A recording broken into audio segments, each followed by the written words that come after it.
Secret friends, unite!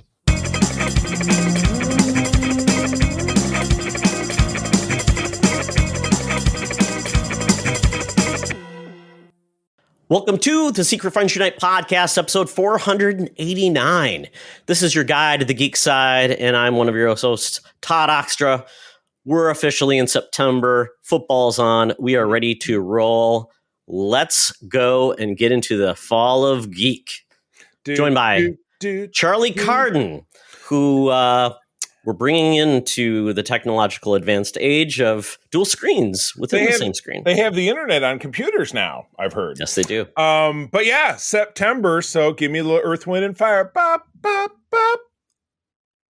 No. Damn it. Someday. Yeah, good day, except for the fact I'm feeling my age. I've had a back surgery and a knee surgery, and they usually cooperate because they were both 15 years ago.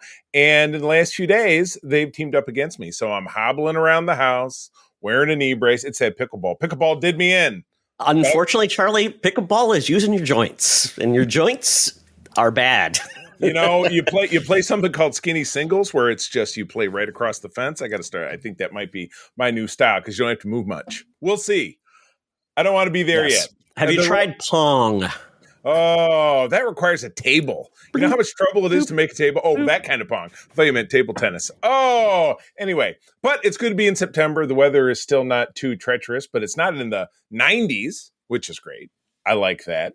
But we got a fun show, as always, because we're in between great films to talk about. We have a very fun documentary to break down, so I'm excited about that. But before we get to that, got to pay them bills. But it's always a pleasure to do this because we talk about the awesome folks on our Secret Friends Unite Patreon. If you visit, as always, patreon.com/Secret Friends Unite, you have the opportunity to try out all of our wares for 7 days for free and to stay on board for as little as $2 a month. You get great ad-free versions of our shows, early versions of our shows, all the great bonus content, and et cetera, and special things for patrons. We'd love to have you on there. And as a sidebar, our YouTube channel, which you may be watching our faces on right now, has now achieved over 200 subscribers. So we're super excited about that. Visit us there. Take a look what we got going on. See our lovely faces.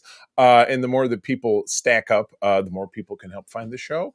And at the very minimum, go out there, like, rate, and subscribe. It helps the show out tremendously, getting us out in front of more people. Do keep in mind with the Patreon, please go to the Patreon website. There are other forces such as Apple that will take a bigger chunk if you sign up from their site. So use the old World Wide Web. Hey, it's habit by now. So over on our besties level of the great Patreons, Chris 1H1D, my pal Derek Trevelyan, the figure dude, Francie, who is my wife's hairdresser, lovely lady, the Xbox, Todd's typing, expansion pass, that's our friend Luke Lore, I knew that, and my awesome Uncle Tim. Friends with benefits level, John Sedorf, the great Phoenix Sisters Entertainment, Kelly, friend of the show and frequent collaborator, and her partner, Crayley, Brendan Myers, Corey and HD, and Matthew Keel. And last but certainly not least, the Secret Friends Super Squad. You know them, you love them. First, last on the dial, first in your hearts. The Nias family of the Twin Cities, Sean, Stella, and Henry. Very grateful for all of you. So if you want to see what all the fuss is about, again, patreon.com/Secret Friends Unite. Free 7-day trial. Stay on board for as little as $2 a month. And we appreciate you. Mwah! Yes, and there might be a secret project coming with myself and Sean Nias in the upcoming weeks, so stay tuned for that. Well, we are couched in secrecy, but what's not a big secret moving into this next segment is this could be the oldest title we've ever talked about. I don't know how far back we've gotten, but July of 1945 during World War II. What do we got going on here? Well, essentially, World War II is pretty much done at this point. So, that's true. Yes, yeah. My mom. This is older than my mom by 5 months. Essentially, So this is Feature Comics. This is a book that features the Doll Man cooks a Crook's goose, but it also features like 85 characters, including Spinshaw, some type of pilot, Big Top, a weirdo clown, Poison Ivy looks like a kid mobster, Mickey Finn, cop, Swing Sisson, handsome guy, Lollapalooza, lady at large, Blimpy, fantasy genie, Rusty Ryan, Conan O'Brien's grandpa, and Perky, Rusty must very be there. racist stereotype looking character. Oh, yeah, it took me a second there. Oh my gosh. Now the publisher of this opus, is this going back to DC or an imprint that just doesn't exist anymore? Good question. Feature Comics. So if there's like any type of, they did 140 issues starting, let's see, that it started in 1939. Other than that, I don't know. It used to be called formerly Feature Funnies. Okay. 10 and cents. Featured, 10 featured cents. the mass comic hero, The Clock. The Clock. He always knew how to keep time. 10 cents must have been that was a comic price for over a decade after this, because the first issue of Fantastic Four in 1961 was 10 cents. Then almost immediately the standard price became 12 cents and so on and upwards from there. So, but this was I'm going to see how much 10 cents is. Yeah. It would be $1.72. So, I hate to say this, but comics are definitely more than $1.72. Yeah, now. inflation has gone far above and beyond. But do keep in mind a comic back in those days was printed on newsprint. It was of similar kind of quality physically, and then it was Charlie. It had 18 million characters and probably was 85 pages long. It was probably this was probably like the once a quarter publication that had, like you said, like 75 pages or something ridiculous. Exactly. But yeah, value.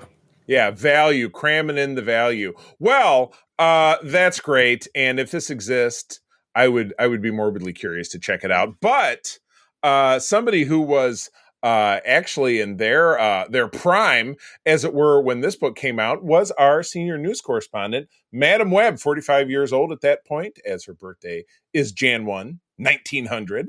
But these days, she works for us. She's down at the corner of Hollywood and Vine, as always, giving us the hottest scoops without the rest of it in the news. So let's go check that out. Let's go.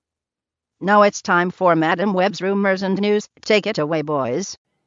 Thank you, Madam Webb. It's that time of year, Madam Webb, where you have nothing to do. So you go in and volunteer at schools. You're the person that stops the kids from getting hit by buses. Then you ask for a tip after you save them. So not exactly great, but you know what? You got to make a living. You look like do you remember that episode of Simpsons when Homer got all his distant relatives around and asked each one of them what to do with? The guy says, "I get hit by cars for money." That's Madam Webb. Well, at least she's not selling Lucy's to the kids. Lucy's, oh God. What a term. Don't give her ideas. I certainly hope she doesn't listen to our show. Oh, not that we don't want all the listeners we can have. All right. Well, up first, we were just talking about the young lady starring in this new program was Ruth on Ozark. She also had a role in The Americans. You watched The Americans, didn't you? Great show that was on FX. No. Oh, Todd. Come on. I've heard so much about it, I don't have to watch it, apparently. You know what? It's funny. That is really what the entertainment world has turned into. If you get enough people that watch a show, get them to break it down for you, you're like, now I can move along. But I know a lot of shows that like we're fans of it. They talk about it all the time. I'm like, I think I got enough of it. You've absorbed. I do not have, because I didn't click on the link again, I do not have her name right in front of me. Do you have that up? Julia Garner, not Julia Garner. Jennifer Garner. No, although maybe they're related. I mean, vaguely look alike. I'm not sure. And she's also going to be a female version of the Silver Surfer in the Fantastic Four film that comes out next year. Perfect. But first, before she does that, she has to survive Apartment 7A, the prequel to 1968 Rosemary Baby. Essentially, she's a performer. She wants to break in, just like in every person that goes to New York. In 1965, she's an aspiring dancer who suffers an ankle injury. After moving into the original film's cursed Bamford Apartments building, she meets an all well-connected elderly couple, Diane Wiest and Kevin McNally, who promise her a second chance and making her dream come true. Don't do it. Maybe a certain deal with a D?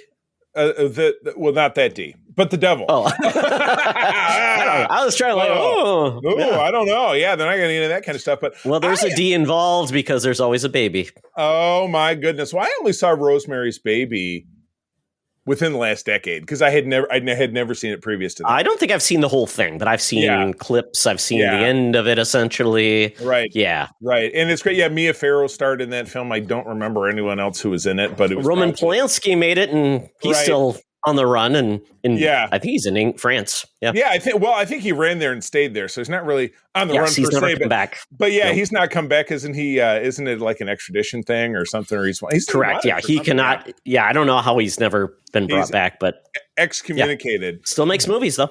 Yeah, but this is an original film streaming on Paramount Plus. Which, if you it's a film or a TV series? I think it's a film because it's rated R, and they don't rate. Okay, TV it's a prequel. Then it would be a prequel. Okay, cool. Yeah, exactly. Yeah, prequel because I believe. Sure, I'll take a prequel. Yeah, why not? The original film was obviously set in contemporary times. You said it was 1968, so this is a few years prior to that. So yeah, I'm in. Yeah, Diane Wiest. I didn't peg her as Diane Wiest because I'm like, boy, that old lady sure looks familiar. Because I don't know if she was made up or simply that she's just simply aged and doesn't look a little bit different.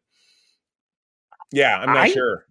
I thought Diane Wiest was a lot older, quite honestly, because she's always looked older in things. Right. She's got an old face. I hate to say it in quite that fashion, but perhaps time has caught up with her face, maybe. But I don't know. Yeah. I mean, I'm totally on board. This is out later this month. Did I get like the end of September?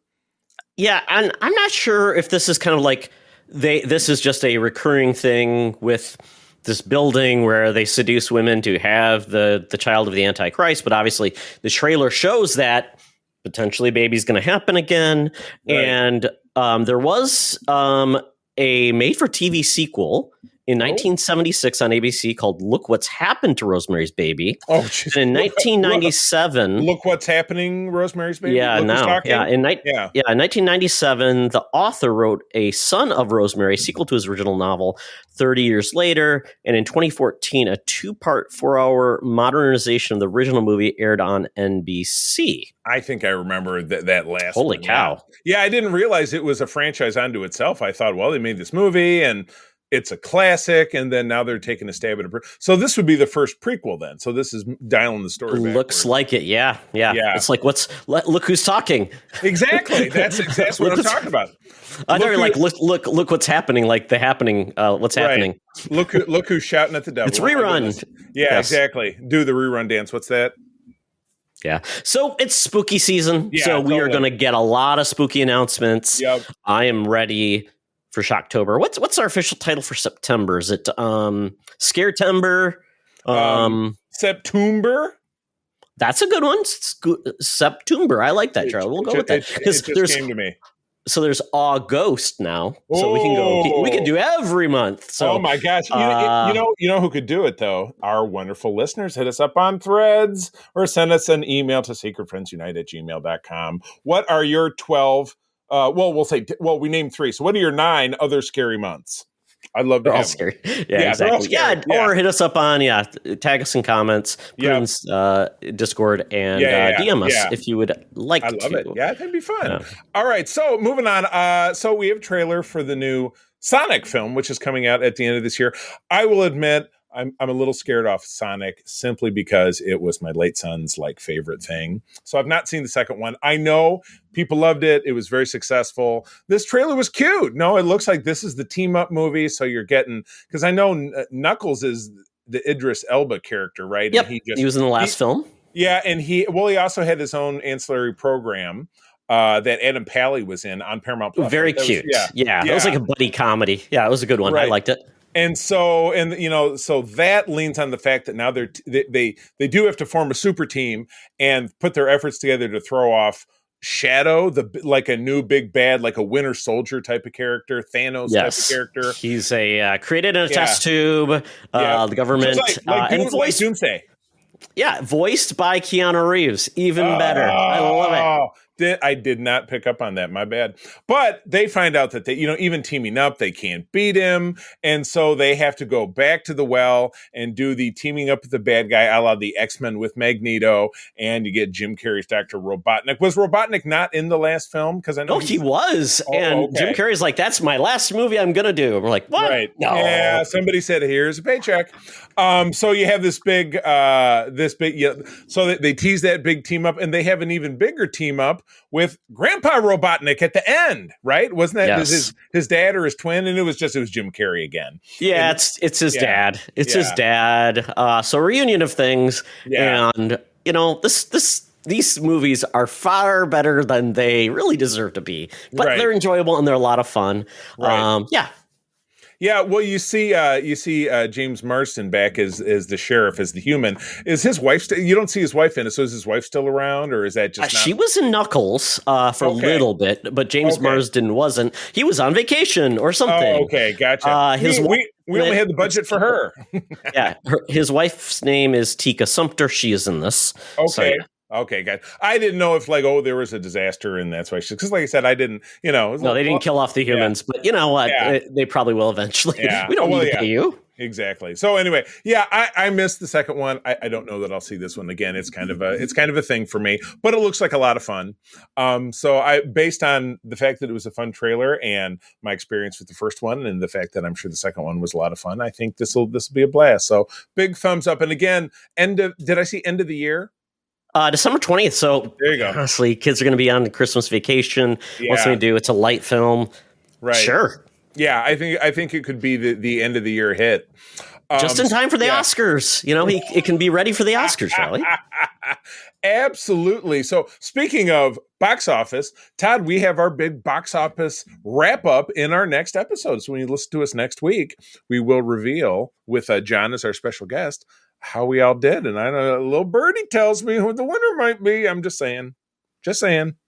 You shall see, or maybe we're canceling it. Oh, there's fraud, fake. There was fake election. It was all fake. That's all I'll say. Yeah, it was fake. Yep. Horizon Part 1 was definitely the number one film of the summer. Yep. Oh man. All right. Moving right along. We get a teaser of 30 to 45 seconds. It was very short. And of something that I'm sure is a real burr in the saddle of the House of Mouse. The fact that through bits and pieces, a lot of their properties are becoming public domain. And I know we've talked about this on the show previously. Steamboat Willie, 1927? 1928. Is not considered to be what is licensed by Disney, which is the modern version of Mickey Mouse and his friends and blah, blah, blah. So Steamboat Willie, not owned by Disney, therefore well, it's in the public domain now because your copyright, trademark, whatever the official term is, only lasts so long, and Disney is finally getting hit by it. So this has also happened with the Winnie the Pooh movie, and the Slash films came out of that. And then what's the other one we talked about? Peter Pan is coming out for this universe. Was it? No, it was Bambi. We talked about a trailer for Bambi, like a Bambi horror movie. Yeah, not that long ago. So anyway, this is Screamboat Willie. And we don't actually see the titular character. We see a young woman. They're on something that looks like a tugboat or the Staten Island Ferry or something at night. A lot of shadows, a lot of screaming. Violence has happened. But then you see the shadow of what is very obviously Steamboat Willie, whatever it is, looming in the distance over this man, crawling through a pool of his own blood. So it looks horrific, but I'm on board. This looks more fun than the Winnie the Pooh thing, to be honest with you. Yeah, because they've already had two of those. Yes. And then they brought in more of those characters. Very grotesque. And apparently Steamboat Willie is 100% in-camera practical creature. Oh, I guess that wasn't necessarily true with the Five Nights at Freddy's, though they looked like they were suits, but maybe not CGI in there. Yeah, I don't really recall. So anyway, this looks adorable, and again I don't have this on the screen. This is dropping pretty quick. Yeah. Oh, they also had a Grinch one called Mean One. That was another one that came to. And cool part, Art the Clown, who's in that Terrifier series, which I have not watched any of those, but I know those are supposed to be grotesque. He is playing Steamboat Willie. So it's kind of like the guy who plays Jason, in a suit. Famous for it. Oh my! Coming to a Comic-Con to see you. Yeah, you're very low rent local Comic-Con that gets people. I don't see a release date, do I? Well, I mean, it's just a teaser, so maybe it's not something that we're going to see soon, which is a shame because we're right at the direct to VOD. I assume it's not going to be in theaters. Well, then it'll be on Shudder or something, and that's fine. And probably saves those people a ton of bucks. So that is okay. All right. Moving along, Todd, Green Lantern is your world. So I just found this rumor just now, and it is a rumor, so don't pin me with it. But take it away. What we got going on here? So I had not heard this, so this is kind of cool. Josh Brolin, rumored to have been offered Hal Jordan role in DC Lantern series. Oh my! So that is not rolling. I mean, it seems like they've been talking about that for an awfully long time. But then the strike and stuff, I suppose, would nudge it into the background. But yeah, it's interesting because Josh Brolin has played Cable. He's played Thanos. Yep. He has played Jonah Hex in the Jonah Hex film, which I never saw. I mean, I imagine it's perfectly dumb with Megan Fox. But it would be neat to have Hal Jordan be an older Hal Jordan, and then have Jon Stewart be like the young, with maybe Guy, because we know Guy Gardner is going to be Nathan Fillion. Right. So I think it would kind of be to have Hal be more gruff, confident. So it'd be like a buddy cop. Like, what was that? A Hollywood Homicide or something? The one that was way back when it was Harrison Ford and like Josh Hartnett, Josh Duhamel. Yeah, Josh Hartnett. Hartnett. Exactly. So you have the old cop and the young cop, and then the Tommy Lee Jones, Will Smith, and Men in Black. Exactly. So this would be fun. So it does say productions on Lanterns is currently set to commence in Q1 of 25 in the UK, potentially tracking for a 2026 release. So Jon Stewart, they're looking for a black actor between 27 and 35 to play Jon Stewart, the younger Lantern. Okay. Yeah, and they do say Nathan Fillion's Guy Garner, which you already mentioned, will debut in Superman, and that will be out next summer. So, because that could be fun. I mean, Nathan Fillion playing like a cocky guy, Josh Brolin just too old for this shit. Even though they're probably the same age, right? Are they about the same age? Yeah, but I mean, that's a good question. I mean, just because Josh Brolin has been on the scene so much longer, but he came on as a teen, and he's from a showbiz family, his dad being, Mr. Barbra Streisand. So, I don't know. Because, Nathan born in 68, so he is about 7 years older than me, so that puts him at 56. Right. And what about Nathan Fillion? Sorry, now people know how old I am. No. Yeah. Oh, we tell people that all the time. Plus, he was born in 71, so he is 4 years older than me, so that puts him at 53. So only 3 years younger than Hartnett. Yeah. But again, it's one of those like Sean Connery and Harrison Ford in Indiana Jones and the Last Crusade. They are 12 years apart in age, so not exactly a gargantuan amount that would make sense. Or like Wilford Brimley was 22 when he played a senior citizen in Cocoon. Exactly. Oh my God! I posted it because April shared this with me yesterday. I think I shared it with you and John. What stars of shows from the 70s and 80s look like at that age, and like Red Fox when he was in that show was my age. I'm 48 and he looks like he's 68. It's just like exactly. Oh my God.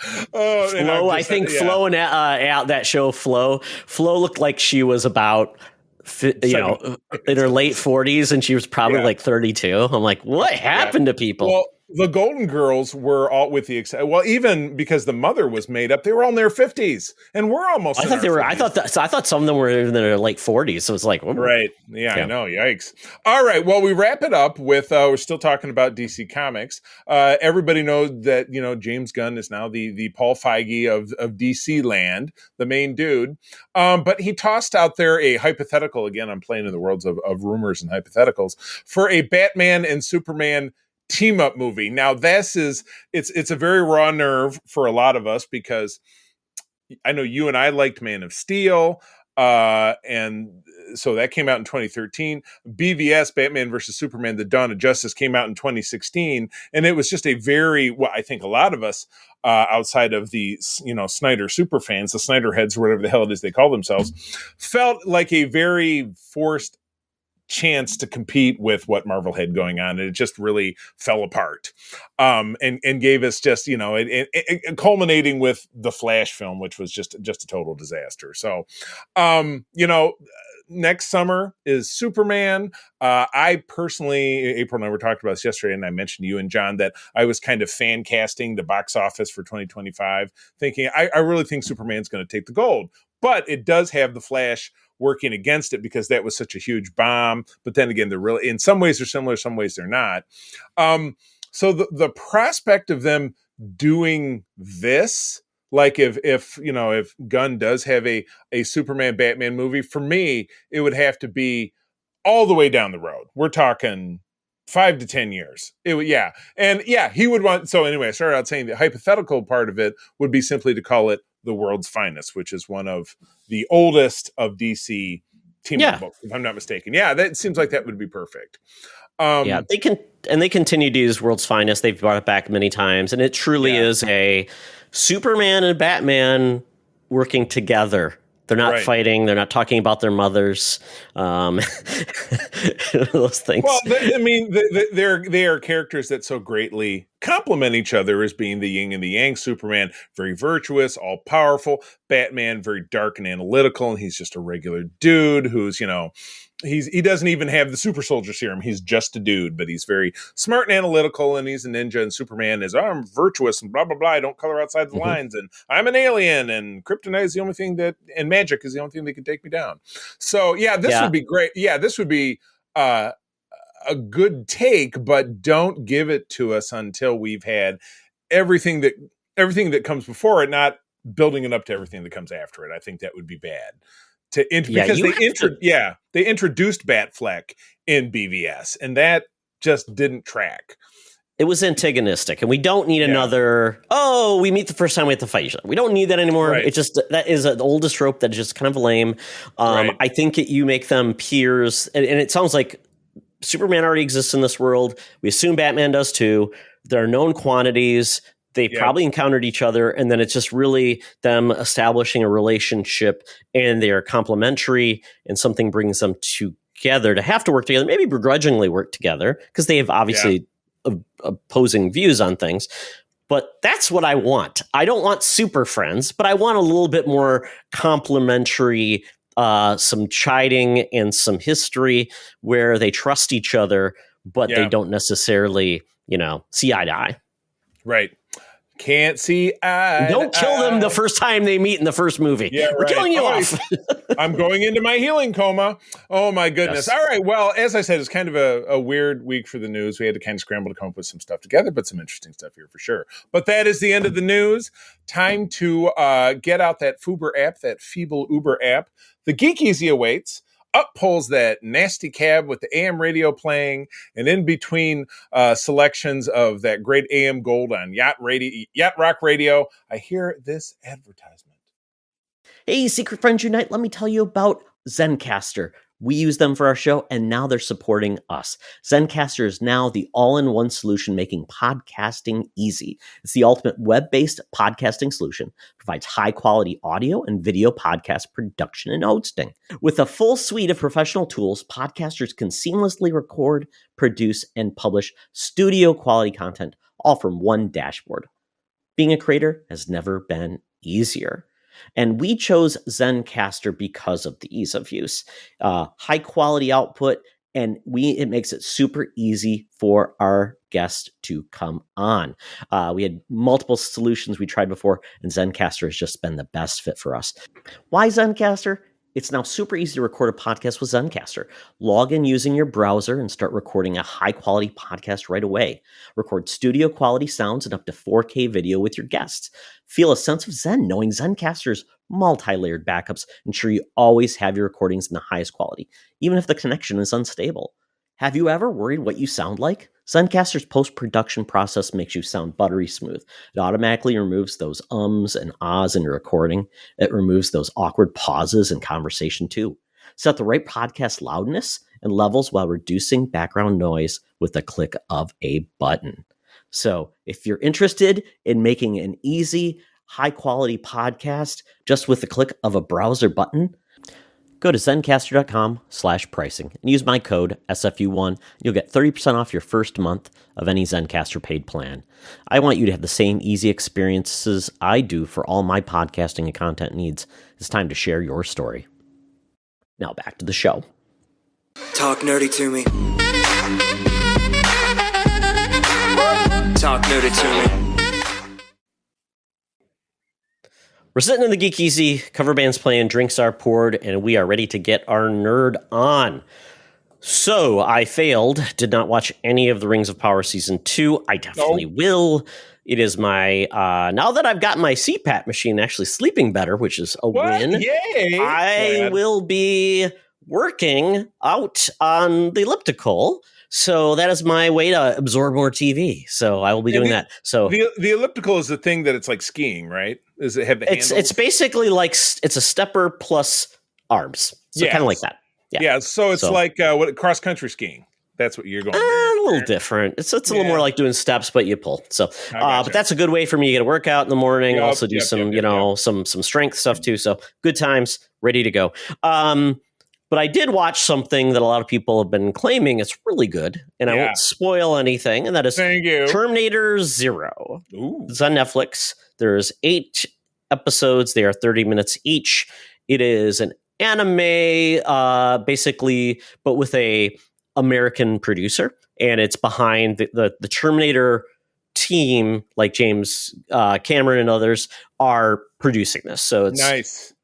I don't know if call it canon, but this is an interesting take on it. And I've only watched the first episode, so I won't give you too much, but essentially it feels like a very parallel type of Terminator story we've got before, but there is a little bit different mix. So this is about a father who is basically producing an artificial intelligence to rival Skynet called Kokoro. He lives in Japan, so basically it's for a Japanese company. Oh, got it. And so that is kind of like the present day, which they don't specify a time. Maybe they did, but it's basically not modern times. It's like 90s, something like that. Because there's also a parallel path to 2022 and the future where everything has gone to crap. Oh, gotcha. So, was I'm trying to remember the timeline. In the original Terminator, it was 2029 is when Kyle Reese came back from. And Skynet, because at the end of August every year, somebody drops a meme, and of course we just passed it, like Skynet became self-aware on August 27th at 2:32 a.m., blah, blah, blah. So yes, but then with the Terminator films, they had to change things as time went by because, this thing and that thing. So really what you're talking about is it may seem like it could be the same.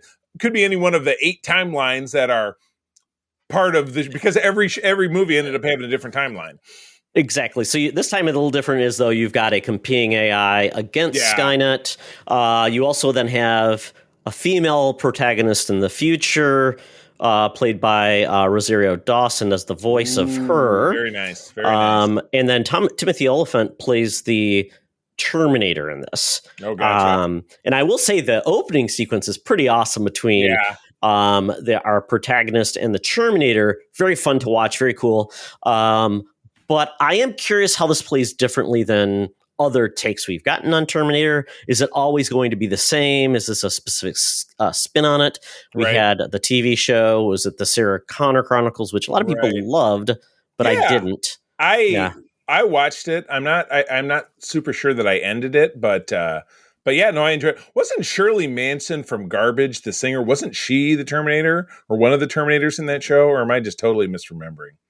Sure, why not? Why not? I like it. Very good. It was the 90s or maybe 2000s. I don't know. 2000s, but set in the 90s for some reason. Yeah, it was just okay. Makes sense. Yeah. Why not? I like it. All right. Yeah. Cool. So it's short, only 8 episodes long, 30 minutes each. So check it out. I mean, I will say this: there is a little bit of what I find with anime and a English version is typically the voice director isn't always the strongest. So the performance of the characters feels a little bit dry.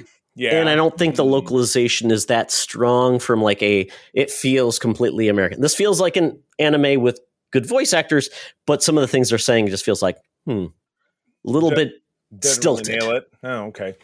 What Could be better. What Yeah, what are you going to do? Yeah. And then I'm not sure if I've talked about the show before, but it's called Not Dead Yet. It is I feel like April's watching it, so I've heard of it, but I haven't watched it. So this is a very cute standard sitcom on ABC. So if you know what you're getting, you know what you're getting. Yep. But this is this girl. Her name is Nell. She is a writer who is basically disgraced. Was engaged, got broke up by a British chef. Was overseas writing and things like that. Comes back to the U.S., can't find a job, so she ends up writing obituaries for a San Francisco newspaper. And the star, it's not America Ferrera.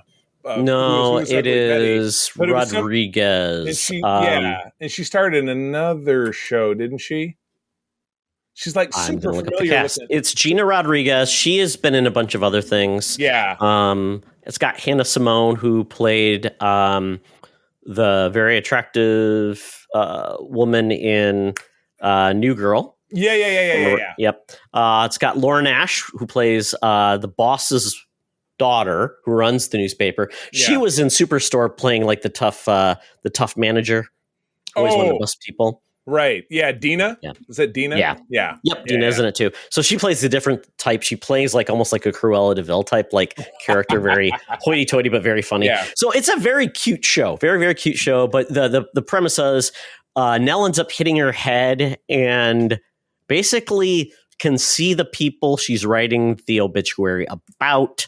Essentially, she has to kind of work her problems through the ghosts that she's seeing. Whether it's real or not, we don't know. And that's kind of the premise of the whole show.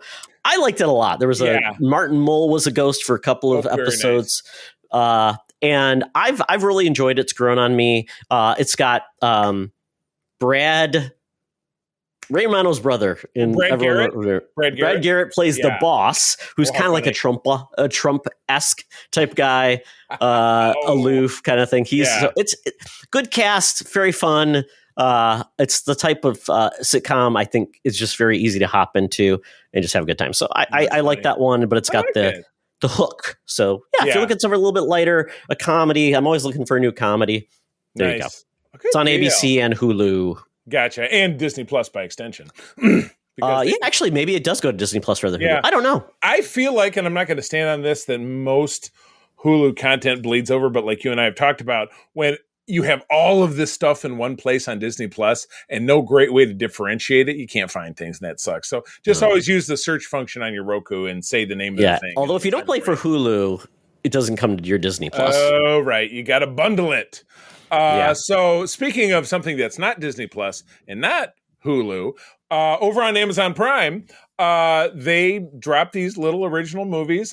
We find them purely by happenstance because they're not really greatly promoted. But I like John Cena in the current climate the same way I loved Arnold Schwarzenegger movies when I was a kid. Even though John Cena is more deliberately funny than Arnie was, but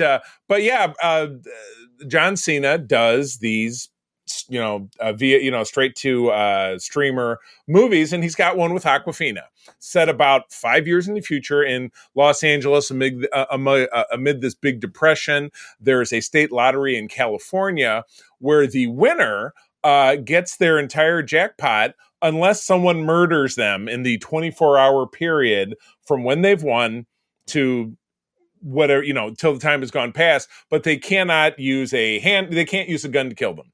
So there's, the movie kicks off where you see a lottery winner. It's Sean William Scott, Stifler from the American Pie movies, running and fighting all these people who are trying to kill him. And ultimately he doesn't make it. Sorry, that you could have seen that coming even if you watched the first 5 minutes. But then you segue to Awkwafina. So I have a clarifying question. Yeah. So if whoever kills that person, they get They win. money. They get all the money. But they don't like. It's not like oh Yeah. no, I've got it now. Someone can kill me. Only one person, only one Okay. death per day, and it's legal. So it's like a bounty on the one person, and you're free. Okay, exactly correct. Yeah. So, we segue to Aquafina, who ends up being the next winner, and then Cena comes into it shortly thereafter because he offers a protection service, and then Simu Liu, Shang-Chi, comes into it as another protection service guy. So you get these stars of Shang-Chi reunited, but are they on the same side? You'll have to watch to find out. But anyway, it was fun. It was not a lot of heavy lifting on the thought process side, but it was a good time. No, I enjoyed it. And again, it's on Amazon Prime. So comedic murder. Comedic murder. It's on Amazon Prime, which means you very likely have access to it. So, all right, quick bites. Dark Wind is a show that was on AMC, based off of and there was 2 seasons of 6 each. This was based on 2 different novels by Tony Hillerman, who's an author that my mother loves. That's as much as I know about Tony Hillerman. Set in the 1970s in the Four Corners area, so where 4 states touch each other. I think it's Utah, Oklahoma, Wyoming, Arizona. Hit me up if I got that wrong.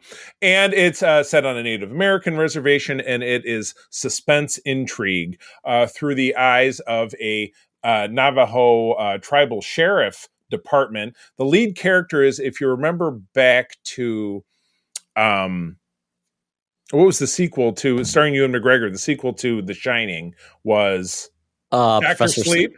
Dr. Sleep. He was the Native American evil character in that. He was part of the he was part of the bad band that was led by, I think it was Rose the Hat. Still need to watch that movie. Yeah, it's I would. It's on my Fandango. Help yourself. But good flick. But yeah, this was because it's 6 episodes per season and 2 seasons, and it's on Netflix. We blasted through it. Absolutely loved it. I said to my dad, "Hey, this is right up your alley." He says, "As a matter of fact, I'm watching it right now anyway." My mom had already seen it, so great for the old folks. And again, it's set in the 70s, so it's got that great old folks feel to it. But very cool. Yeah, very cool. Lots of twists and turns. Jerry Ryan. So not supernatural though. It's really straight to the vest. It's a murder mystery type of thing. Correct. Yeah. Jerry Ryan is in the 2nd season. Character actor John Deal, who you'll recognize from other stuff, is in it. So yeah, good stuff. I would highly recommend it. And finally, read a new comic. Every once in a while, I do participate in the buying an actual comic and not waiting for it on Marvel Unlimited. And we talked about Aliens versus Avengers, I feel like a little while back. I will it's available on Kindle or Comixology, or at your local comic shop if that is your forte. Myself, with traveling, I tend to read on my iPad. It's just easier. I will kind of call bullshit on the covers of this, because the cover of it has your classic Avengers lineup: Iron Man, Captain America, Captain Marvel, and on the inside of it, only Captain Marvel is there. You have an aged version of Bruce Banner, and you have an aged version of Valera Richards, who is the young daughter of, obviously, Reed and Sue from the Fantastic Four. But what's happened, this book kicks off in distant space. It's the Kree versus a starfaring Wakandan culture, arriving too late to stop the Kree from launching a xenomorph attack on Earth. And the attack is completely successful. Most of Earth's population is decimated by the xenomorphs, but we go forward, I think, 30 years, and Miles Morales also appears, and that's the big at the moment at the end here is a fight and a connection between the xenomorphs and Miles Morales. So I hate the bait and switch, but I liked the book, so I'd recommend the book. And it's supersized, so it was $7.99, like 65 pages, but it's bi-monthly, so the next one's not out until November, which is weird. I think that's really you don't run into a lot of bi-monthly books anymore that aren't annuals, which would just be once a year. So this is Marvel doesn't really have a title for like their the imprint worlds or anything like that. They call reality. They call everything "what if." So, but this is not called that. But you're interesting. Yeah, your mind is just simply assuming that that's exactly what this is, because that is exactly correct what this is. So yeah. This was fun. I would recommend it. I did also. I'm going to read West Coast Avengers when it comes out in November, so I did sign up for that. So you'll be hearing about that from me. Also wrapped up the current jumbo-sized issue of Amazing Spider-Man, so I'm caught up on Amazing Spider-Man. So, trying to read some comics when I'm on the go for work. So, that's it for me, and that is it for the Geek Easy. Todd, time to get out that Air Qantas app and get our usual flight down to the land down under. Hologram Tina and the Mutants await for us to take on a really crazy documentary this week. So let's do it. Welcome to another edition of Thunderdome! Thank you, Tina. The mutants have been gathered for a topic or a game to be entertained. And this week, we're talking about a doc that Charlie recommended. And we decided how much fun could this be, because we survived the 70s and 80s and early 90s, right, where a little company called Canon Films came to rise and made a bunch of films. And this was really about that company and their background. The doc was called Electric Boogaloo, The Wild Untold Story of Canon Films from 2014. There's also a competing documentary called The Go-Go Boys, released 3 months before this. Yes, it was the grace to do it. But yeah, the Canon Group, just to give you a little context, I followed through. It was an American group of companies which was originally or was ultimately purchased by two Israeli gentlemen. It was Golan and Globus, if I get the name wrong, who are just bigger than life personalities. But between 1967 and 1994, they produced dozens, if not hundreds, of B-grade films, some of which you might not even really realize are films that you are familiar with. So I watched this a month or so ago, and I was spawned on doing this after I caught a clip of the movie Life Force, which was one of those that they made the mid 80s. Todd had already seen it. We did a little back and forth about that, but I've been enamored with several of their films over the years. So I thought, and this was, it's a longer doco. It's available on both Prime and Tubi if you want to check it out. Though we'll talk about it extensively. It's worth watching. It is filled with clips from their films, many of which are filled with graphic violence and graphic nudity. So you will absolutely not want to watch this with anyone who is sensitive to such things.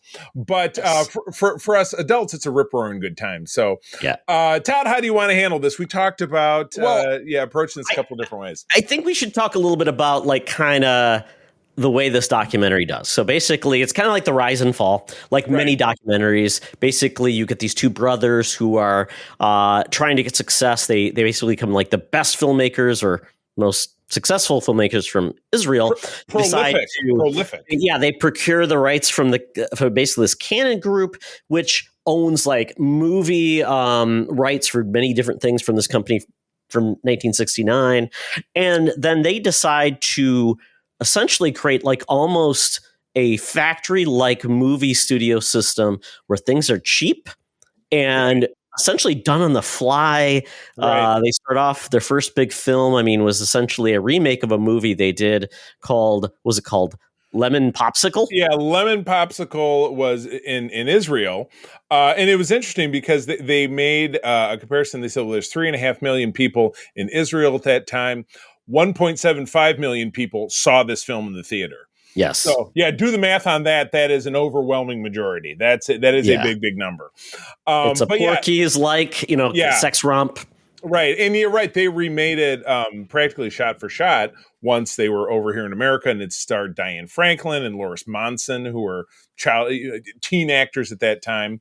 That one factors into my list a little bit later on. Yeah. But they did. Yeah, exactly. So they came over, and it was Mahakam Golan and Yoram Globus. So I don't think they're. You said they were brothers. I don't think they were brothers. No, they're cousins. Cousins. And then later on, there was Golan and Globus. There was a different production company there. And then they went off and, the thing about it was Menachem Globus was essentially, he was the film guy, the idea guy. Yeah. His cousin was the finance guy. So they'd come together. And I love the fact that Menachem was such a passionate guy about his love of film was Paramount. You could tell it Right. there, Right. but he had no idea about budgets, how to Right. fund things. Right, you're And- writing, breaking a story, casting, acting, directing, yeah. No, But- and but he was- everything yeah. had to be cut quick. Yeah. Lots of edits. Cuts has to be short. Yep. He would basically everything was understaffed. There Right. was no stunt people at times. Right.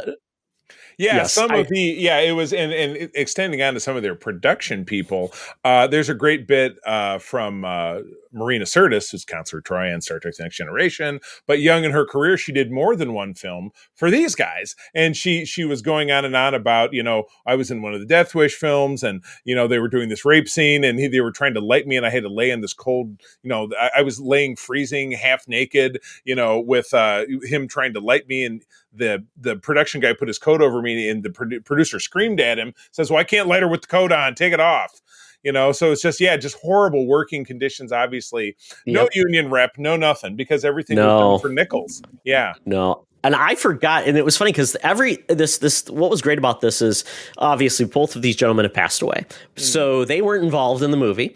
Right. But you got directors, you got former associates, executives, actors, Right. writers, Lots of actors, yeah. critics, all speaking on this. So you got a lot of stars from the films. Right. I mean, you got. I thought it was great because it had Elvira, Cassandra Right. Peterson Yes, was in yeah. there too, and she was talking about one scene she did where she's like, I was doing scenes that stunt people would have done, and I don't know how I didn't die. Yeah, exactly. Yeah, she did this one because it was in the King Solomon's Mines was it Richard Attenborough who was the star of that? It was their riff. No, on- Richard Chamberlain, Richard Chamberlain. and It was Sharon Stone. Yeah, who was loathed by all of the people in it. But it was their riff on Indiana Jones, but they didn't, because it came out, subsequently. Didn't have the budget.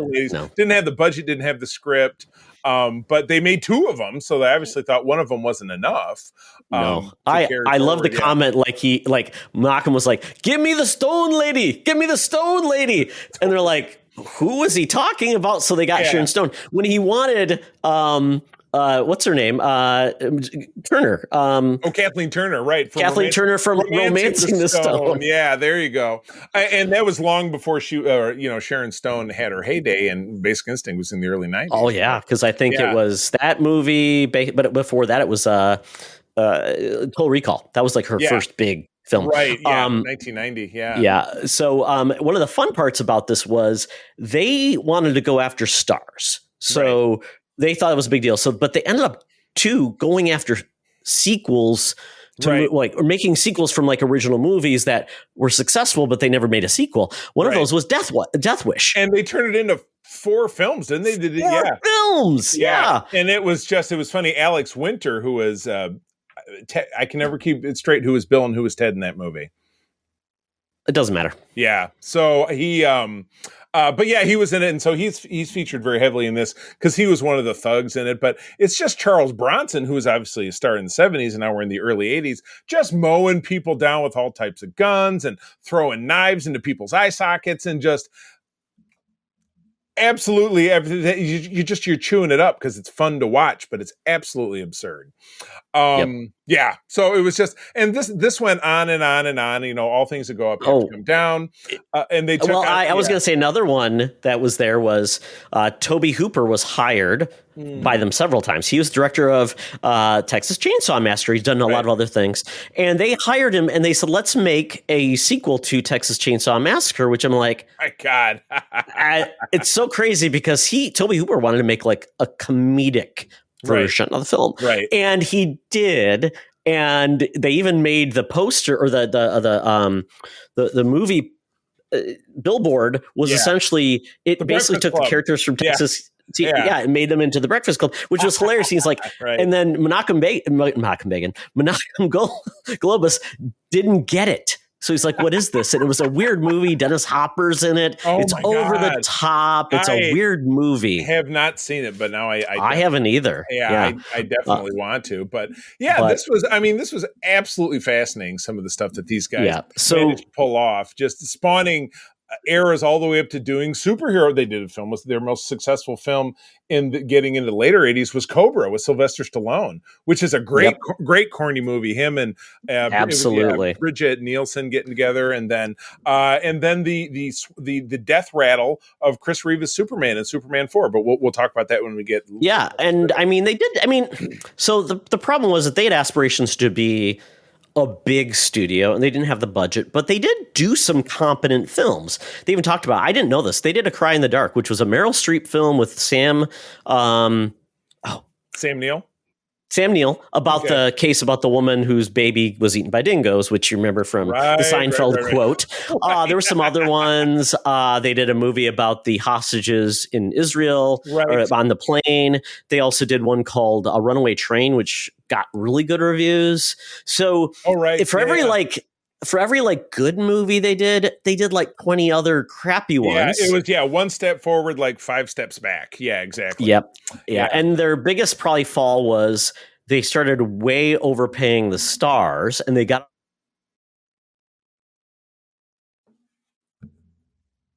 Wait. I lost you. Oh, sorry. They paid. There you go. yeah. So they started paying celebrities way too much to be in their films, and they paid Sylvester Stallone $13 million to be in Over the Top. Oh my God. Which, let's face it, and I can't believe I left that off my list. That's a great flick. Absolutely. But yeah, no, I really enjoyed that one with the Kenny Loggins soundtrack. Oh, good stuff. But yeah, it was a thing for its time. But yeah, to wrap up this part of it, all things that go up must come down. They pushed too far. They got overextended. Finally, the great duo broke apart. And their last thing where this wraps up is their competition between both of them making a movie about the forbidden dance. The Lambada. Did you notice in the clips who the star of one of those films was? It was Evil Jan from The Office, Melinda Hardin, as a very young woman. Yes. Oh my God. Yeah, it was her lambadaing. So I know, isn't it crazy? So, but yeah, it was absolutely fantastic. So, did you want to go through talk about some films now? Sure. Yeah. So yeah, they at the end of the movie, it was great because you watch the post-credit scenes. They do talk about it. Yeah. They have things about their legacy, and they said no one really mourned the death or end of these people because they just were horrible at their business practices. Didn't treat anybody well. It was a factory. They even talked about the fact that we don't cater lunches. We'll take food off of someone's desk at the office and then offer it to people at a office meeting. Oh, look, here's a hot dog. Oh, exactly. Here's the Chinese food I had. Let's eat. Yeah, exactly. Yeah. So good times, though. I mean, hey, it's a story that can only be told in the 80s and 70s. So there we go. So Charlie and I are each going to talk about our top 10 canon films. I'll make sure you get the Wikipedia entry for this doco so you can see the films they were involved in, and all the celebrities that were involved with this. A great number of them can be found on Tubi, because when I was watching this the first time, every time they talk about a movie, I'd go to Just Watch, I'd find it, and I'd add it to my list on Tubi. I don't think I'll ever watch many of them because I tried watching one of them and I couldn't take it and turned it off. They're really that bad. But yeah, so I split my top 10. I don't know how you want to do this. I had put them in 2 columns: absurdly fun and absurdly bad, largely based on the trailer. Some of these films I've seen and some of them I haven't. So do you want to I'll do a good, you do a good, and then we'll go back until mine are going to be mixed bag. So you go one, I'll do one, and we'll go from there. Yeah. Very good. All right. Well, my number one great film, and this is actually, it's 2 films, but I consider it to be a duology, would be Breakin' and Breakin' 2, Electric Boogaloo, thus the name of the doco. Both made in 1984. Breakin' came out in January, Feb, and it was such a big hit, they raced to make a second film that came out in the fall of 1984. And the 2 gentlemen who were the stars, I'm not going to try to quote their names. I know the guy who played Shabadoo, who was not... the other guy, Turbo was the other. Turbo was the dark-skinned gentleman. Was the one guy named Boogaloo, and the other was Shabadoo Boogaloo? Shabadoo Boogaloo. Yeah, so Shabadoo Boogaloo was a light-skinned guy. He did make the point that Breakin' 2 was a cartoon, and they also made the point that Lucinda Dickey, who played Kelly, who was the white girl, that she was really disrespected on staff. Shabadoo just did not care for her. Always let her know from the word go. She was a classic dancer, but was not a break dancer. So there's a lot of tension. But you know what? They left it all on the screen. It was beautiful. It's true that the second film is made like a caricature. It's very ridiculous with like Turbo doing the dance, which Dave Chappelle spoofed with, the broom, and then him in the room where they actually show you that it was a room built on it rotated. So he's rotating around. But again, if you're a child of the 80s, you enjoy these, you love these, and it's a ton of fun. So so that's my number one. How about you? Oh, wow. So number one, I think it has to be Life Force. Yeah, absurdly fun. It's just a crazy science fiction film. I love the era of the film. It's got Patrick Stewart in a scene with it. Lots of nudity. Yeah. Oh, May. Yeah, Lucinda May, they estimated at least 90 to 95% of her screen time was her fully frontally nude back to front. So lots of butts, lots of stuff that's on the other side. It's just a weird science fiction movie that deals with vampires and zombies and end of the world, but it is a fun film. So it's my top number one fun canon film.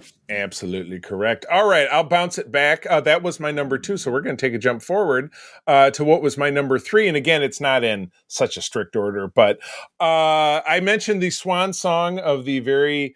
we'll call it sliding scale of quality of the 4 Superman films, was the final Superman film in 1987, which was called Superman 4, The Quest for Peace. Interesting concept. Superman finally decides to bring about world peace on Earth by personally assembling every nuclear weapon and throwing it into the sun. Well, naturally, Gene Hackman, returning as Lex Luthor, and his nephew, played by a very young Jon Cryer, so just Ducky or whatever, find a way to put Superman's hair in there or something. When he throws all the nuclear material into the sun, it creates a supervillain called Nuclear Man, who comes back. He's got bag lady nails, kind of like Sabretooth, and scratches Superman, depowers him. But all the stuff with the special effects, like Nuclear Man picks up the Statue of Liberty and completely without breaking it, throws it at Superman. Superman has to catch it and carry it back up again and put it back in place. Of course, it doesn't get broken. All of it is just, it's as bad as the special effects in Alien 3, which we talked about last week. Yes. And, the storyline, I think Margot Hemingway shows up as a romantic rival to Lois Lane. Was that Margot Hemingway? It was Margot Hemingway, or one of the Hemingways. Yeah, it was a Hemingway. One of the female Hemingways, not Ernest. Yes. I'm sure he was dead. Great, but awful. This is what killed that franchise. Christopher Reeve didn't want to do Superman again, especially after Superman 3. But this was his brainchild. But it was, again, poorly executed because I think the budget was $17 million in 1986 dollars. And they made Star Wars for 10 and still somehow managed to have groundbreaking effects 10 years earlier. And that was 10 years earlier. Exactly, a little inflation. I just don't feel like inflation was what was really working against this. You didn't see like the special effects of Superman get better over time is what I would say. It was kind of stagnated in 78. Exactly. So Charlie, that would be one of my picks, but that would be in like that were bad, not even fun for me. I was like, oh, you killed it. You killed them. My God. So dumb. Yeah, that's a fair view. All right. Well, give me a good one then. So I'm going to go with one. I don't know if you saw, but I saw this one actually in the theater as a kid, and that is Hercules. Ooh. Oh my goodness. Lou Ferrigno playing Hercules. I don't even know if they dubbed his voice. They might have. It was I noted this one as well, and I think it was on my 5 worst, but it ended up getting swapped out. But the effects in this one were beyond the pale of it looked like it was made with Play-Doh and the laser pointer lights that you might use for a cat. It was funny. He fought a bear. He threw it up in the star, became an Ursa Minor. All the bosses. It basically covered like Hercules. His 10. 10 tasks or 10 chores of that Hercules had to do to become a god. Yeah. But he fought like robot versions of these creatures, which was weird. Yeah. Kind of felt like a throwback to like other movies of the time with like Bubo and I like Clash of the Titans. Yeah, Clash of Titans. So, but it was just so silly. It was fun. We had sexy ladies and Lou Ferrigno, playing Hercules. So to me, it was fun seeing it with my mom at the movie theater. She took me. She probably like, what is this pile of crap I'm taking my son to? Oh my gosh. Very fun, but just dumb. Yeah, something I'm sure that you must have seen. Because again, how do we even see things? Maybe you saw a commercial or it was in Starlog or something. It's like definitely commercial. Yeah. Oh my God. All right. So next on my list, and for a minute, I didn't even really realize this was them, but Beat Street, which is another rap classic. But this one was a little bit more down to earth. It wasn't about breakdancing, but it was about, and unless I'm mixing it, I might be in my brain mixing it up with Crush. Oh, no, they didn't do that one. That was the one they had to beat to the theater with breaking. Then I don't know why it was on their list. All right, scrub that one. Because they referenced the movie because these are just films that were in the movie, not their movies. Well, scratch that. All right. Well, I'll jump to the next one, and then that'll be the end of my fun ones. Beat Street is very fun, but it's not one of theirs. So, like we were talking about in the role in between here, not Que Pasa USA, Invasion USA. So this was Chuck Norris's. I call it Chuck Norris's rise to power because you've got that famous gif of him in the blue shirt. It's a button down, but it's open. So it's like someone will like put fake boobs in there, like the illustrating, but it's him with the 2 like Uzis and he's, And I love the roll down. So yeah, it's a Cuban Russian invasion of Florida, which they filmed in Atlanta. And it was, I love that they said the neighborhood, they destroyed this entire neighborhood because it was an easement at the end of the Atlanta airport that had to be demolished anyway. So they moved in and blew it up for this film. I think they also blew up a shopping Redestruction. mall. It was, I actually have not seen it, but it looks amazing.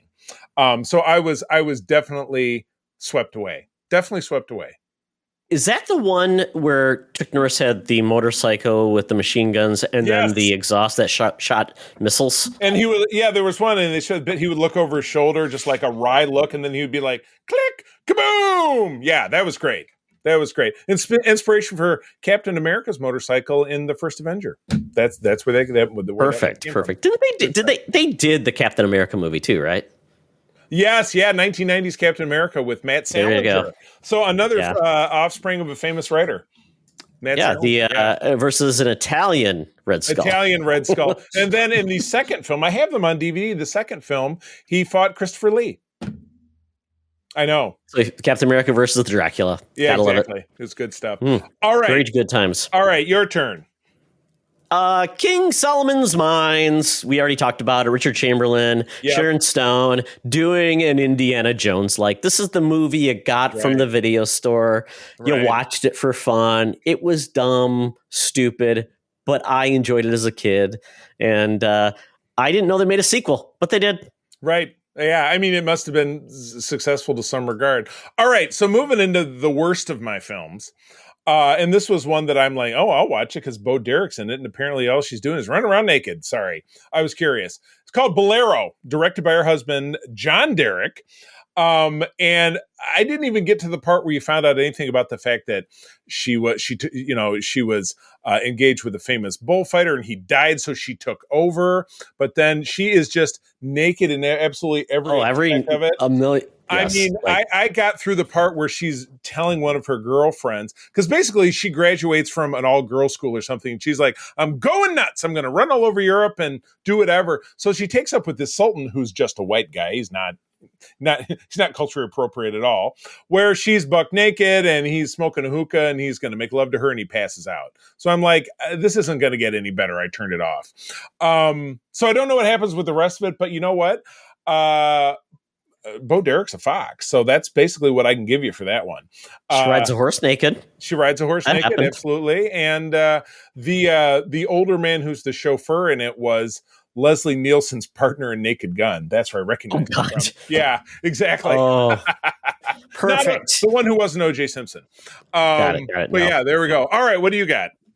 So another one that I really enjoyed as a kid was Invaders from Mars. I believe I saw this movie on Channel 50. Once again, Toby Hooper making another film. Yep, yeah. He basically was inspired from like the 50s movies of his youth. You know, the invaders are coming, and essentially it's all about the parents being essentially taken over by aliens, and who can you trust? Body snatchers, yeah.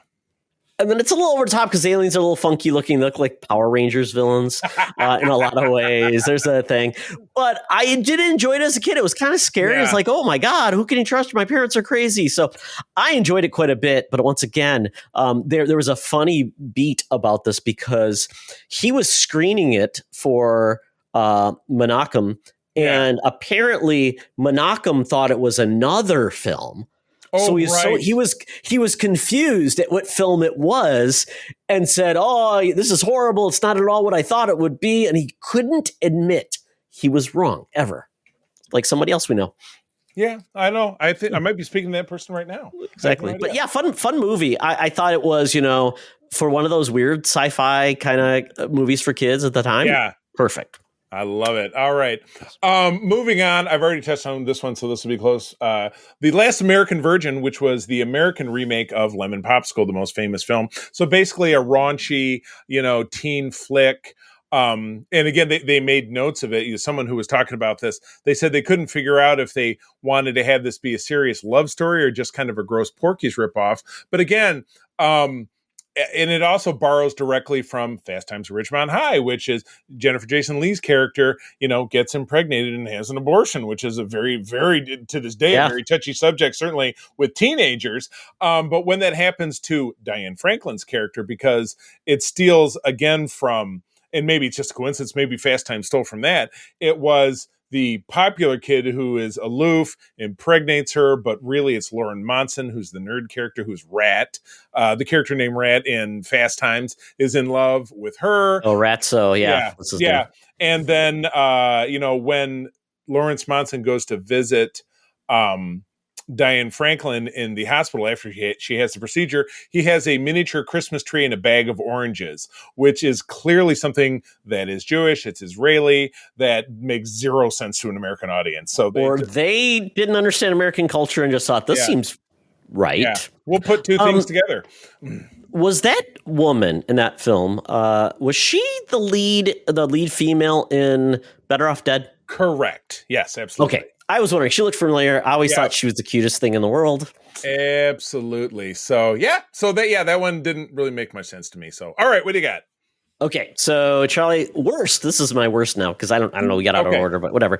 My number one worst film. I've not seen this, but when I saw the movie they made and they explained it, I was like, "This is horrible." Going Bananas. Oh my God, it's Clint Eastwood, right?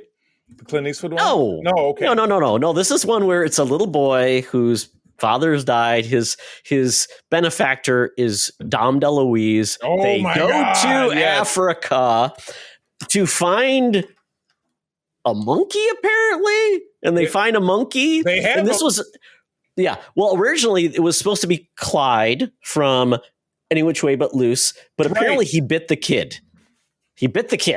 We just finished watching that crazy chimp or chimp crazy thing that just came out. Chimp crazy. Yeah, and it's like when you have a wild animal, it's probably going to attack you eventually. So maybe don't do that. Yep. So they got rid of the monkey, and they said, "Is the monkey going to talk? Maybe it does. Who knows?" Well, they ended up getting Deep Roy, who is a famous dwarf. Yes, absolutely. To play the gorilla, the monkey baby thing, and it does talk. God. And it was crazy. And Charlie, guess who the African guide was played by? I don't even want to know. Jimmy Walker. Dynamite! And they had the ape say, "I love Billy." And it was horrific looking. It was horrible. Oh my God! Yes, yes. And he goes, "It's going to be wonderful. There's going to be so much emotion." That's what Menachem Golan says. You know what? It's true. There is emotions. It's just not kind of really the ones that you're looking for. All right. Well, special love. It's still in my last couple here for Deanna Troi, Marina Sirtis, who I've met on several occasions. Very young in her career in The Wicked Lady. Now, this was a retelling of something or other. Now I'm forgetting the details. Set in the Victorian era, where you have great scenes of ladies fighting topless with rapier swords. And it's just, it was, and again, when Marina was on talking about it, she said, you had all these incredible actors, and she rattled off a list of them, Sir John Gielgud, whatever it is. But Menachem still had to make it a sex romp because there's just nothing but naked chicks running around absolutely everywhere. So it's a spoof upon itself. And again, a big hit for it. You wouldn't see it on TV 50 maybe TV 50 After Dark. I have no idea. But crazy stuff. I was just looking, Charlie. The budget was $8 million. It made $724,000. That's not how you run a business. It was an immoral victory. Apparently. Okay. I guess. Well, my next film is over the top. Like we said, horrible film, not good. You don't make a movie about a dad who is trying to get his son back by winning arm wrestling competitions. Arm wrestling isn't even very cinematic. It lasts like 2 seconds. There's not much to it. I just don't even know that it's something that you see on ESPN, but I could be wrong. I mean, maybe, but it was like, that was a thing. I mean, I guess. I guess somebody had to write the script or something. I mean, it's kind of funny. I think they are all trying to make things happen. Like, Lambada's going to be the next big thing, so we're going to make a movie about it, even though it wasn't a big thing. Right. Same thing with arm wrestling. So there you go. Sylvester Stallone, his kid. Everything was solved by arm wrestling and a truck. Exactly. Lincoln Hawk and a truck. And that was a big budget movie, too. But the budget was absorbed by Stallone. It was all him. It was all Sly. It was. Well, yeah, they had to rent a truck or wreck a truck. I love this one because I love the star. I recently saw, not this film, but Night of the Comet, which was an early film with... I have seen that a long time ago. Yeah. With Robert Beltran, who's Chakotay from Star Trek Voyager. But the female lead in that was Mary Catherine Stewart, who was just a child when she made The Apple, a.k.a. the sex musical, their attempt to do Jesus Christ Superstar or one of those early 70s things. And it was just very thinly veiled. And Mary Catherine Stewart is on here talking about, I didn't get it with the come to me. I didn't really understand, even with all the people half naked writhing around on top of each other. I just didn't get it. So I love you for your innocence, Mary Catherine Stewart. She was also the female lead in The Last Starfighter. Obviously, that was. That's right. Yeah, that was her. Right. Oh my goodness. And this was directed by Menachem Golan. So of course it was. And he wrote the story, and he did the screenplay. Well, that makes it the most pure example of what this is all about. Is that it was the idea man. He was convinced everything was going to win an Oscar. It was going to be huge. Everything. The scenes are great. It's a musical, but yeah, it's huge. Set in 1994, the future. Oh my God! Yeah, you're a graduate from my school. All right, are we down to your last selection? Well, I've got a couple. I don't know. We kind of missed some things, but I did also count The Apple, so nothing to go there. I'm going to go next. American Ninja with Michael Dudikoff. Oh my God! And one of the subsequent ones again starred Lucinda Dickey as a female ninja, who the only way. Well, no, that was different. Oh, I thought she was still a ninja. No. So, American Ninja and Enter the Ninja and its 3 movies are different. She was into Ninja the Domination. I thought it was Resurrection. But anyway, she got possessed by the spirit because the producers couldn't believe a woman could be a ninja, which is terrible. So a supernatural ninja film, bad. But then they decided we're going to make another ninja series called American Ninja with Michael Dudikoff. And he came in and talked a lot about it as well. He was heavily featured. Yeah, he was in there too. But just so dumb. It was like nobody had heard of ninja before we brought up ninja, and we're going to have an American ninja. And they had all the stuff like he had the blowpipe. There was all the razor, like the sharp blades that stuck. In the guy's face. Or the shrinking throwing star that goes right in the middle of the guy's forehead. It was just all the classic bits you could possibly enjoy. I mean, as a kid, I loved ninja movies, but I never got to see these because they were never on Channel 50 or at the movie theater, and my mom would never take me. I wanted to see Enter the Ninja. Never got to see it in the theater. I should have told you wanted to see the Apple. I know. Hey, Mom, I'm 5 years old. Please take me to the Apple. Or Bolero or the Wicked Lady. Yeah, that would have been great. Yep. Okay. Your last one, Charlie. My last one is a big conglomeration, and I've already talked about all the Death Wish films. So, again, Death Wish was a property that these guys snagged from a single film that was made in the 1970s. Charles Bronson. And was Charles Bronson, he was in his older years. Was he a Western star, or was he like a sports guy before this? Was he like a football star or something? No, I mean, he was like, I think he was in like the Deadly Dozen. He was just kind of your heavy actor. Death Wish actually was kind of a respectable film back in the day. His wife was in it, Jill Ireland. Yeah. Ireland, that's right. Yeah, exactly. Who was, she actually had, if I'm thinking of the right person, had was guest star in an episode of Star Trek where she romanced Spock when he was under the influence of some alien spores that made him act human. Okay. As I recall, yeah. But but as we've said, when Golden Globus got their hands on this franchise, they turned it into a caricature of just 90 minutes each of nothing but people getting shot and falling off buildings and buildings exploding and and then nudity, like poor Marina on that appearing on that mattress and freezing her ass off because she's there's got to be a rape or a quasi rape scene, or they just want her walk around shaking her boobs, and poor Alex Winter getting blown up.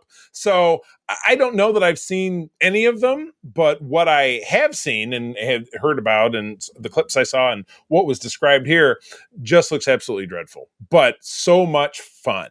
It's all so much fun in my opinion. Yeah, I mean, they made 4 of them. The first one did really well. They did the second one, and then after that, they kind of just slowly lost money. Yeah, and then it was just like he and Chuck Norris were the two kind of figureheads. They described the Chuck buckets. This one's for Norris. This one's for Bronson. Yeah, exactly. Yeah, and if you want a Chuck film, you've got to take this film. Is kind of what they did. Yeah, right. Yeah. The assembly They did some weird things. They bought movie theaters overseas. They bought a big building. It didn't go very well. Yeah, and I think the beginning of the end for one of their kickoffs is they had a movie premiere or a big like client party in the parking structure of their building. And the one guy says, how do you have a party in a parking structure? Nobody can stand up straight. It's just very weird. And he said, I just got the feeling this was the beginning of the end. And he was correct because because they just started to bleed money and then selling their assets, and it wasn't enough, and then the company just went away. All things end. Yeah, so my last one, Texas Chainsaw Massacre 2.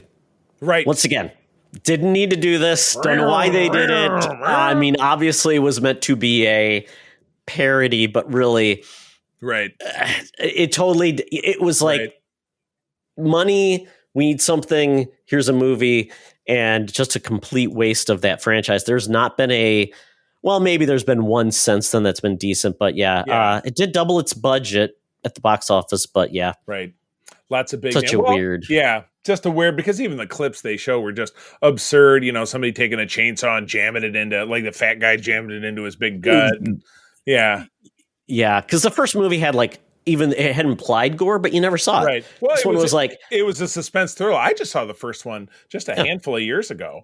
And I've not seen this one, but it's taken everything that made that first film so exciting and dangerous and just turning it into a cartoon. It's Breakin' versus Breakin' 2. Think about it. Pretty much. Yeah. This was a revenge plot where basically the victims of the first group of the people go back to take down the family. That's Right. kind of what this was. Yeah. The big- but a comedic take. The big Ah. takedown. Aha. So anyway, to wrap it up, as I'd mentioned, a great number of these films are available on Tubi, which is a free streamer with ads. If you can make it through, there's a few on this list that I might finally check out. But yeah, I would say skip Bolero without a doubt. Yeah. Any final thoughts before we adios into the sunset? No, I do enjoy these type of documentaries quite a bit. There's one actually, it's called RoboDoc, that I am curious about too, about the making of RoboCop. That would be a hell of a fun time. That I would love to watch and discuss. That'd be fun when we get back around to the DACA world. But anyway, with that, that's the show, folks. As always, thanks for joining us, Todd. Where do people find you out there on the webs?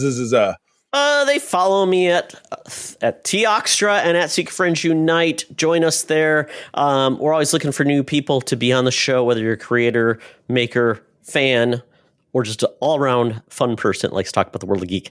Come and talk to us. DM us on the Instagrams, on in our Discord. Join there, and then join the fun. Lots of fun. Yeah, and that goes across the board for all of our shows. Of course, if you listen, you know that we also do a show about Star Wars, a show about Star Trek, and then, of course, Todd and Mark head up our video game show. We're looking for all kinds of folks, so we'd love to hear from you. You can also find me on Instagram and on Threads. I'm at the C3, spell it out, TheCeeThree. Very, very active on our Discord. I also have a Discord that my wife and I run called United Trekkers of Michigan. It's just a fun place to talk about Star Trek. You don't have to live in Michigan, but we had to call it something. So with that, friends, as always, one more time, thank you for joining us. I'm going to tell you that sharing is caring, and to keep on trucking. Be the hero, not the villain. In a truck. We can pay them all the money and make the Oscars. This podcast is part of the Secret Friends Unite podcasting network, available on Apple Podcasts, Spotify, and podcast services around the galaxy, as well as video on our YouTube channel. You can support Secret Friends Unite by becoming a Patreon member, get bonus programs and more over at patreon.com/secretfriendsunite.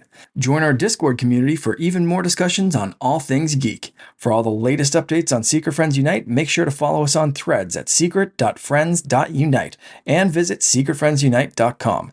Find our merchandise at TeePublic and Redbubble. Thanks for listening, and may the Force live long and prosper.